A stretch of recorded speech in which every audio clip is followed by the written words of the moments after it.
പിണ്ടനന്ദി എന്ന കൃതി, അതുപോലെ ഇന്ദ്രിയ വൈരാഗ്യം എന്ന കൃതി, ശ്രീ വാസുദേവാഷ്ടകം എന്ന കൃതി, ഇതൊക്കെ തൃപ്പാദങ്ങൾ നമുക്ക് എഴുതി തന്നിട്ടുള്ളത് വസന്ത തിലകം എന്ന വൃത്തത്തിലാണ്. ഒരു ദേവതയെ പ്രസാദിപ്പിക്കാനായിട്ട് ഉപയോഗിക്കാൻ പറ്റുന്ന ഏറ്റവും നല്ലൊരു വൃത്തമാണ് വസന്ത തിലക വൃത്തം. മിക്കവാറും ഈ രാവിലെയൊക്കെ എണീറ്റ് വരുമ്പോൾ ആ സമയത്ത് ഈ ക്ഷേത്രങ്ങളിൽ നിന്ന് സുപ്രഭാത സ്തോത്രങ്ങൾ, രാവിലെ നമ്മളെ തുയിലുണർത്തുന്ന സ്തോത്രങ്ങൾ നമ്മൾ കേട്ടിട്ടുണ്ട് അല്ലേ? അപ്പം അങ്ങനെ വരുന്ന മിക്കവാറും ശിവസ്തോത്രങ്ങളാണ് ഏറ്റവും കൂടുതലുള്ളത്. അങ്ങനെയുള്ള ശിവസ്തോത്രങ്ങൾ, സുപ്രഭാത സ്തോത്രങ്ങളും ഒക്കെ ഈ വസന്ത തിലക വൃത്തത്തിലാണ് രചിക്കപ്പെട്ടിട്ടുള്ളത്. ഗംഗാതടങ്ക രമണീയ ജടാകലാപം ഗൗരീ നിരന്തര വിഭൂഷിത വാമഭാഗം നാരായണ പ്രിയമനന്തമതാപഹാരം വാരാണസീപുരപതിം ഭജ വിശ്വനാഥം. വിശ്വനാഥാഷ്ടകം കേട്ടിട്ടില്ലേ? SP ബാലസുബ്രഹ്മണ്യത്തിൻ്റെ സൗണ്ടിൽ മിക്കവാറും നമ്മൾ കേൾക്കുന്നതാണ്. അപ്പം ഇങ്ങനെയുള്ള സ്തോത്രങ്ങളൊക്കെ വസന്ത തിലക വൃത്തത്തിലാണ് രചിക്കപ്പെട്ടിട്ടുള്ളത്. ഭഗവാനെ പ്രീതിപ്പെടുത്താനായിട്ട് ഉപയോഗിക്കാവുന്ന ഏറ്റവും നല്ല വൃത്തമാണ് വസന്ത തിലകം.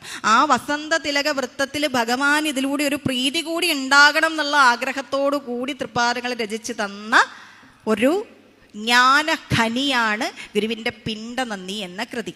അപ്പോൾ ഈ പിണ്ടത്തിനുള്ളിലിരിക്കുന്ന ഈ ജീവാത്മാവിനെ അറിയാനായിട്ടുള്ള മാർഗമാണ് ഗുരു ശിവസ്തോത്രങ്ങളിലൂടെ അവതരിപ്പിച്ച് തന്നിട്ടുള്ളത്. അപ്പം അതിലേക്ക് പൂർണ്ണമായും വിലയം പ്രാപിച്ച് ഈശ്വര സാക്ഷാത്കാരത്തിലേക്ക് എത്തണമെങ്കിൽ ചില സാധനാ മാർഗങ്ങളൊക്കെ നമ്മൾ ഉപയോഗിക്കേണ്ടതായിട്ടുണ്ട്. ബ്രഹ്മവിദ്യാ പഞ്ചകത്തിലൊക്കെ ആ സാധനാ മാർഗത്തെക്കുറിച്ച് നമുക്ക് വിവരിച്ച് തരുന്നുണ്ട്. അതിലേറ്റവും പ്രധാനപ്പെട്ട സാധനാ മാർഗമാണ് ഇന്ദ്രിയ നിയന്ത്രണം. ഇന്ദ്രിയങ്ങളെ നിയന്ത്രിച്ചെങ്കിൽ മാത്രമേ നമുക്ക് ഈ ബ്രഹ്മ സാക്ഷാത്കാര അനുഭൂതിയിലേക്ക് എത്തിച്ചേരാൻ പറ്റും.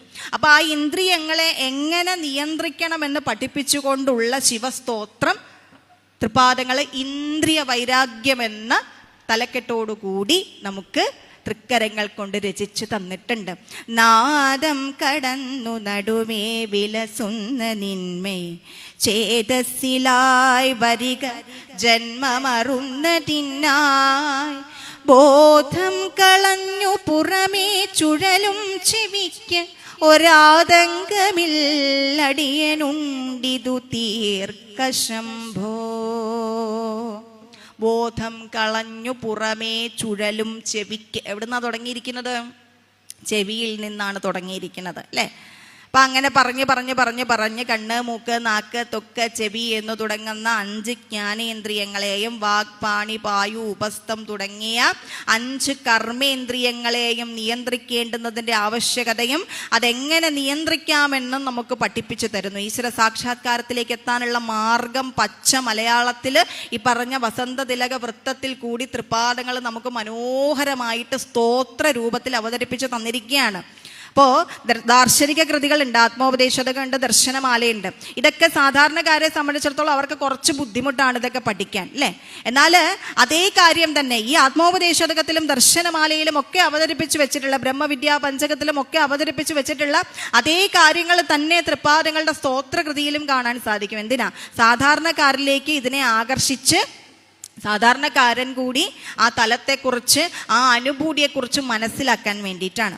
മറ്റൊന്ന്, ഈ പ്രാപഞ്ചികമായ വിഷയങ്ങളെക്കുറിച്ചെല്ലാം ഉള്ള വാസനകളും ചിന്തകളും ഒക്കെ അവന് അകന്നു പോകേണ്ടതുണ്ട്.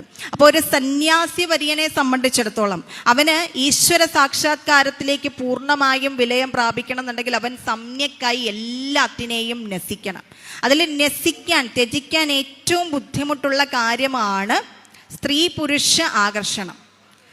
ഇപ്പൊ ഗൃഹസ്ഥാശ്രമിക്കാണെങ്കിൽ പോലും ഈശ്വര സാക്ഷാത്കാരത്തിലേക്ക് പൂർണ്ണമായി വിലയം പ്രാപിക്കാനായിട്ട് ബുദ്ധിമുട്ടാണ്. എന്നാൽ അവർക്ക് അവരുടെ കർമ്മങ്ങളെല്ലാം ചെയ്ത് തീർന്നതിന് ശേഷം 60 വയസ്സിന് ശേഷം കർമ്മങ്ങളെല്ലാം, ഗൃഹസ്ഥാശ്രമി എന്ന നിലയിലുള്ള കർമ്മങ്ങളെല്ലാം തീർന്നുവെങ്കിൽ 60 വയസ്സിന് ശേഷം ഇഷ്ടമുള്ള സമയത്ത് സന്യസിക്കാം എന്ന് ശ്രീനാരായണ ധർമ്മത്തിൽ തൃപ്പാദങ്ങൾ പറയുന്നുണ്ട്.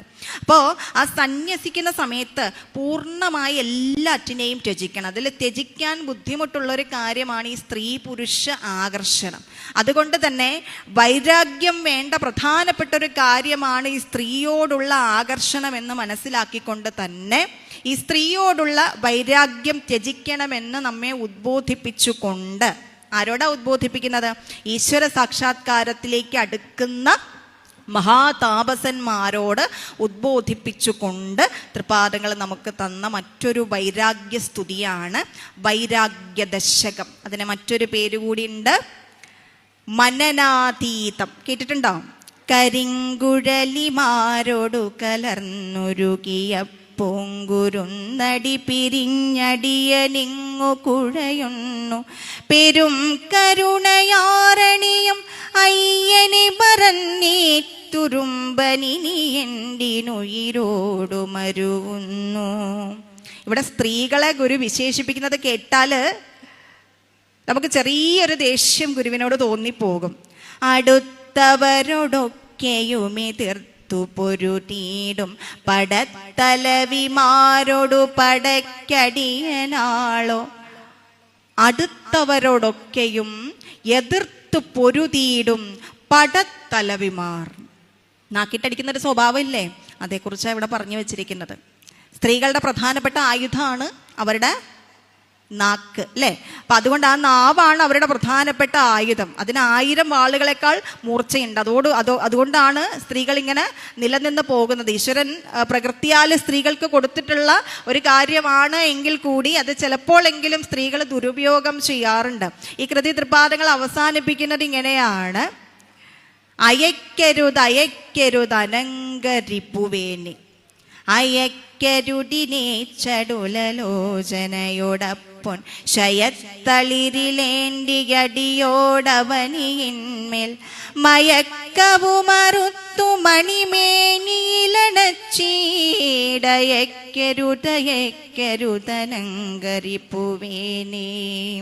ഇനി ഒരു ജന്മമുണ്ടെങ്കിൽ ഈ ചടുലലോചനയുടെ കൂടെ ജീവിക്കാൻ എന്നെ അനുവദിക്കരുതേ ഭഗവാനെ. നീ എടുത്ത് എൻ്റെ അടുത്തേക്ക്, നിൻ്റെ അടുത്തേക്ക് എന്നെ ചേർത്തിരുത്തിക്കോണേ. ഇവളുടെ കൂടെ ജീവിക്കാൻ എന്നെ വിടരുത്. ചിലപ്പോൾ ചില ഭർത്താക്കന്മാർക്കൊക്കെ വേണമെങ്കിൽ, എല്ലാ ഭർത്താക്കന്മാർക്കല്ല, ആർക്കെങ്കിലുമൊക്കെ വേണമെങ്കിൽ ഉപയോഗിക്കാവുന്ന ഗുരുവിൻ്റെ ഒരു സ്തോത്രകൃതിയാണ് ഗുരുവിൻ്റെ വൈരാഗ്യദശകം. ഇവിടെ ഈ സ്ത്രീ പുരുഷ ആകർഷണത്തെ ഒരു സന്യാസി അഥവാ പരബ്രഹ്മ അനുഭൂതിയിലേക്ക് നയിക്കപ്പെട്ടുകൊണ്ടിരിക്കുന്ന ഒരു സന്യാസി ഉപേക്ഷിക്കണം എന്ന് ഉദ്ബോധിപ്പിക്കുന്ന ഒരു കൃതിയായിട്ട് ഇതിനെ കണ്ടാൽ മതി. ഇതിനെ ഒരു ദാർശനിക സ്തോത്രമായിട്ട് നമുക്ക് വിശേഷിപ്പിക്കാം.